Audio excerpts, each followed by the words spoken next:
ya ayyuhalladhina amanu kutiba alaykumus siyamu kama kutiba alal ladhina min qablikum la'allakum tattaqun. Mwenyezi Mungu Subhanahu wa Ta'ala ameiweka funga ni lazima, na akatutaka kama Waislamu tuweze kufunga, na akamwambia mtume wake Muhammadin sallallahu alayhi wa alihi wasallama kuwapa maagizo hayo Waislamu kwamba jamaa, funga ni lazima kwenu, na haikuwa funga ni lazima kwenu ninyi tu, isipokuwa hata wale ambao waliokuwa kabla yenu nao walifanyiwa funga ni lazima. Na Mwenyezi Mungu Subhanahu wa Ta'ala katika Qur'ani akatueleza moja katika malengo ya kutuwekea funga ni lazima kwetu sisi, akasema la'allakum tattaqun. Kinachotakikana baada ya watu kufunga ni kufikia daraja ya uchamungu. Daraja ya uchamungu ndiyo daraja ambayo Mwenyezi Mungu Subhanahu wa Ta'ala kupitia sifa hii ataweza kuwalipa mema wale wema, ataweza kuwaingiza peponi wale ambao watakuwa na sifa hii. Na hasa mwezi mtukufu wa Ramadhan ambao tuko nao ndio mwezi pekee wa watu kuweza kurudi kwa Mwenyezi Mungu Subhanahu wa Ta'ala, hasa wale wakosaji, hasa wale ambao waliacha zile amri za Mwenyezi Mungu Subhanahu wa Ta'ala, ikiwemo kuswali, ikiwemo kufunga, kutoa zaka, kuamrisha mema na mengine mengi ambayo watu hapo awali waliacha katika miezi mingine.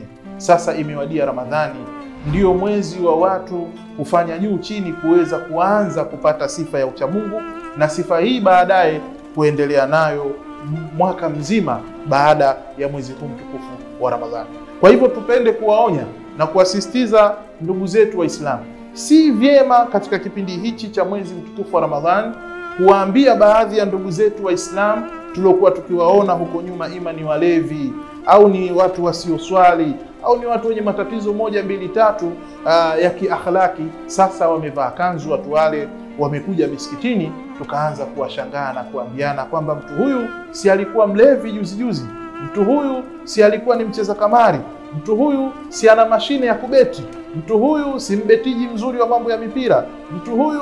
Sasa hii itakuwa tunarudishana nyuma. Sisi la kwetu ni kushukuru kwamba alhamdulillah fulani pamoja na ulevi wake wote, lakini Ramadhani imefika, mtu huyu ameiheshimu Ramadhani, ameacha pombe na leo amekuja msikitini. Fulani pamoja na manywele yake yote leo ameweza kunyoa, sasa amekuwa ni kama mwanadamu kamili. Ukimuona unamuona huyu ni mtu mwenye ustaarabu.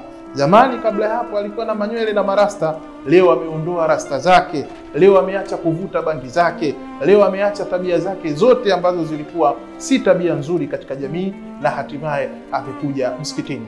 Mtu huyu inabidi tumshike, mtu huyu inabidi tuwe naye, tuzidishe mawaidha mazuri kwake ili asiweze kuondoka baada ya mwezi mtukufu wa Ramadhani. Kwa hivyo tunawasisitiza Waislamu, si mwezi wa kushangaana. Anayekuja msikitini basi tumpokee, tuwe naye. Ni mtihani Mwenyezi Mungu Subhanahu wa Ta'ala alimpa mtu huyu, lakini anaelekea kwenye kufaulu. Na hasa manabii na mitume wa Mwenyezi Mungu walikuja katika dunia kuja kuwarejesha watu kwa Mwenyezi Mungu Subhanahu wa Ta'ala. Ingekuwa si sahihi kama mitume nao wangeanza kuwashangaa kwamba huyu si ndo Abu Sufyani, huyu ndo kafiri mkubwa, huyu si ndo Muawiya, huyu ndo kafiri mkubwa. Lakini bwana mtume aliwapokea hawa na kuendelea kuwafundisha darsa. Swala la kuongoka au kutokuongoka hapo baadaye ni swala jingine, lakini uwajibu wa kama shekhe, imamu ama yule dai mlinganiaji, yeye ni kuwapokea watu pamoja na kuwapa ile huduma ya kiroho. Kwa hivyo tunasisitiza kwamba mwezi mtukufu wa Ramadhani ni mwezi wa tauba, na Mwenyezi Mungu ametutaka turejee kwake.